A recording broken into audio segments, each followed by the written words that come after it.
अरुणाचल प्रदेश में क्रिकेटर का सिलेक्शन भर भर के हो रहा है। मतलब अगर आप भी क्रिकेट खेलना चाहते हैं तो किसी ऐसे आदमी से कांटेक्ट कर लीजिए जो अरुणाचल प्रदेश से खिला सकता हो आपको। ऐसे कोचेस से कांटेक्ट कर लीजिए जो अरुणाचल प्रदेश से खिलवा सकता हो।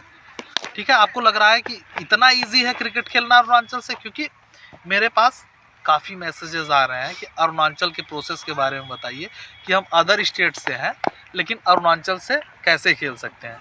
काफ़ी मैसेजेस मेरे पास इंस्टाग्राम पे इस रिगार्डिंग आ रही हैं कि हमारे ये कोच हैं वो किसी से कांटेक्ट किए हैं कि अरुणाचल प्रदेश से आपको हम खिलवा देंगे, उसके बदले में उन्होंने किस चीज़ की डिमांड की होगी ये आपको भी पता है, हमको भी पता है। तो आज हम इसी बारे में बात करेंगे कि कितना आसान है अरुणाचल से खेलना, क्या आप खेल सकते हो, एलिजिबिलिटी क्राइटेरिया क्या है। चैनल पर पहली बार आए हैं तो सब्सक्राइब जरूर। 2019 से पहले बीसीसीआई की गाइडलाइंस थी कि कोई भी अदर स्टेट की टीम 3 खिलाड़ी अदर स्टेट का गेस्ट रख सकता है। लेकिन 2019 के बाद जब सौरभ गांगुली प्रेसिडेंट बने तो उन्होंने एक चेंजेस की। उन्होंने क्या चेंजेस किया कि अंडर 14, अंडर 16, अंडर 19, अंडर 23, ये कह सकते हैं आप कि जूनियर एज की क्रिकेट में गेस्ट प्लेयर बैन कर दिया। मतलब आप उसी स्टेट के हो तभी खेल पाओगे।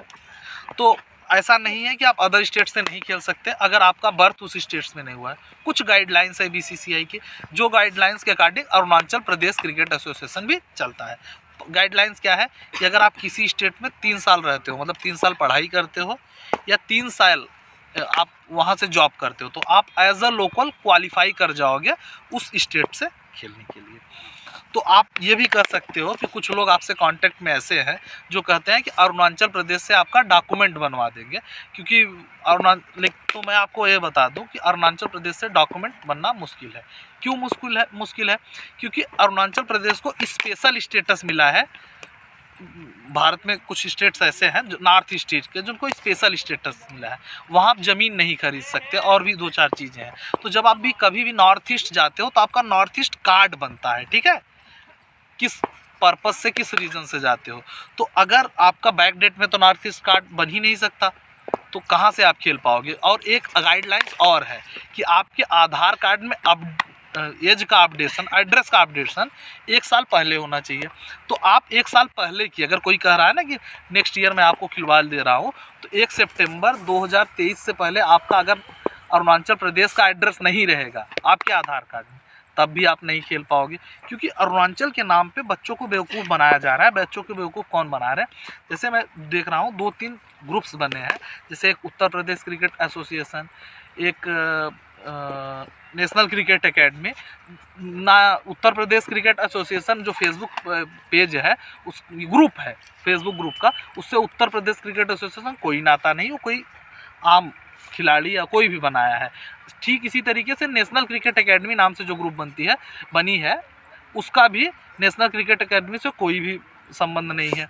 तो इन ग्रुप में कुछ खिलाड़ी ऐसे आते हैं, ब्रोकर कह सकते हैं आप, मैं उन्हें ब्रोकर कहूँगा, या कुछ ऐसे बच्चों को जिनके पास क्रिकेट की कम इन्फॉर्मेशन है या जिनके पास उनको बेवकूफ़ बनाते हैं ये पोस्ट डाल के कि नॉर्थ ईस्ट का प्रोसेस स्टार्ट हो गया है।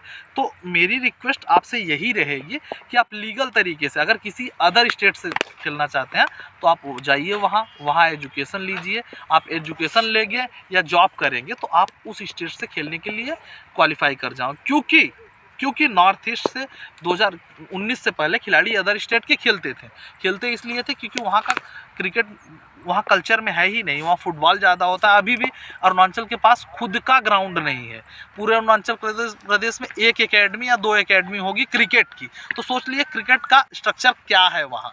तो वहाँ उस समय जब मान्यता मिली बीसीसीआई की 2017-18 में, तो वहाँ अधिकतर खिलाड़ी अदर स्टेट के खेले, कुछ गेस्ट खेले। और आप उठा के देखिए अंडर 19 रणजी ट्रॉफी या किसी में भी अरुणाचल का प्रदर्शन सबसे खराब है। नॉर्थ ईस्ट स्टेटों में लगभग सबका प्रदर्शन खराब है, लेकिन अरुणाचल का प्रदर्शन सबसे ज़्यादा इसलिए खराब है कि वहाँ क्रिकेट खेला ही कम जाता है, क्योंकि ग्राउंड नहीं है, वहाँ के कल्चर में क्रिकेट नहीं है, वहाँ फुटबॉल ज़्यादा फेमस है। तो नॉर्थ ईस्ट स्टेटों का इसी का फ़ायदा कुछ लोग उठाते हैं जो ब्रिलियंट माइंडेड होते हैं, बच्चों से मांगते हैं 3 लाख 4 लाख 5 लाख, वो और भी कम मांगेंगे, ठीक है हम आपका ये डॉक्यूमेंट बनवा कर खिलवा देंगे। तो ऐसे झांसे में आप ना पड़े, आप अपने स्टेट से ट्राई कीजिए। अगर आप दूसरे स्टेट से ट्राई करना चाहते हैं तो लीगल तरीके से करिए। लीगल तरीका ये है, वहाँ जाकर आप एजुकेशन लीजिए, आप एजुकेशन लेंगे तो आप क्वालिफाई कर जाओगे। तो इस तरीके से का आप सही प्रोसेस का यूज़ करें। मेरी रिक्वेस्ट सभी यंग खिलाड़ियों से यही रहेगी कि ऐसे बहकावे में आप नहीं आए, नहीं तो आपका पैसा बर्बाद हो सकता है और आपका कैरियर भी बर्बाद हो सकता है। आपको जालसाजों से बचना है। आप ज़्यादा से ज़्यादा इन लोगों को अवॉइड करें जो आपको पैसा देकर क्रिकेट खिलाने के चक्कर में है। आप पैसा देकर नहीं खेल पाओगे। अगर आपके अंदर टैलेंट रहेगा तो आप ज़रूर खेलोगे। अगर कोई क्वेश्चन है तो आप हमसे कमेंट सेक्शन में पूछ सकते हैं। अगर हमको लगा तो आपके टॉपिक पे वीडियो हम ज़रूर बनाएंगे।